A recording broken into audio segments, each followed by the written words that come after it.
Hello, मैं आपका हर्षित मौर्य।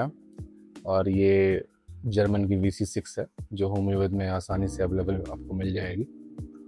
और इसके फ़ायदे कफ एंड कोल्ड के काम आती है। और अडल्ट्स के लिए 4 टैबलेट्स इन 3 टाइम्स और चिल्ड्रंस के लिए 2 टैबलेट्स इन 3 टाइम्स। काफ़ी इफ़ेक्टिव मेडिसिन है VC6 मेड इन जर्मन की। और काफ़ी इफ़ेक्टिव कोल्ड कफ और चीज़ों में बहुत अच्छे से काम करेगी, वो करती है।